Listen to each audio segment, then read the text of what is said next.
சென்னையில் தனக்குத்தானே பிரசவம் பார்த்த செவிலியரை மாம்பலம் போலீசார் கைது செய்திருக்கிறார்கள். கடந்த 30ஆம் தேதி தனக்குத்தானே பிரசவம் பார்த்தபோது குழந்தை இறந்து போயிருக்கிறது.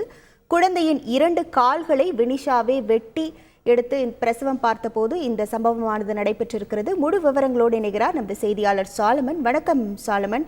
கைதான செவிலியர் மீது என்னென்ன பிரிவுகளின் கீழ் வழக்கு பதிவு செய்யப்பட்டிருக்கிறது? முழு விவரங்கள் என்ன? கன்னியாகுமரி மாவட்டத்தை சேர்ந்த வினிஷா டிநகர் சவுத் போக் ரோட்டில் உள்ள ஒரு தனியார் மருத்துவமனையில செவிலியராக பணியாற்றி வருகிறார். அந்த பகுதியிலேயே இவர் விடுதியில் தங்கி வந்த நிலையில கடந்த 7 மாதங்களாக இவர் கர்ப்பமாக இருந்ததாக கூறப்படுகிறது. இந்த நிலையில கடந்த 30ஆம் தேதி திடீரென வினிஷாவிற்கு வயிற்று வலி ஏற்படவே அவர் விடுதியிலேயே அவர் தனக்குத்தானே பிரசவம் பார்த்து அக்குழந்தையை காலை வெட்டி அவர் வெளியே எடுத்ததாக கூறப்படுகிறது. இந்த சம்பவத்துல குழந்தையானது சம்பவ இடத்திலேயே இறந்துள்ளது.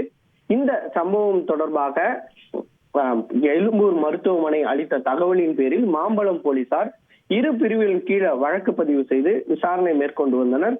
குறிப்பாக இறந்த நிலையில் குழந்தையை இறக்கச் செய்தல் மற்றும் இறந்து பிறக்கச் செய்தல் உள்ளிட்ட கொலை வழக்கு உள்ளிட்ட பிரிவின் கீழே வழக்கு பதிவு செய்து வினிஷாவிடம் தீவிரமாக விசாரணை மேற்கொண்டு வந்த நிலையில நேற்றிரவு மாம்பலம் போலீசார் வினிஷாவை கைது செய்துள்ளனர்.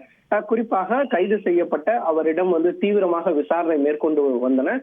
யார் மூலமாக அவர் கர்ப்பமடைந்தார் என்பது தொடர்பாகவும் இந்த சம்பவத்தை நிகழ அவரது காதலருக்கு ஏதேனும் தொடர்புள்ளதா என்பது தொடர்பாகவும் பல்வேறு கோணங்கள்ல அவரிடம் விசாரணை மேற்கொள்ளப்பட்டதாக கூறப்படுகிறது.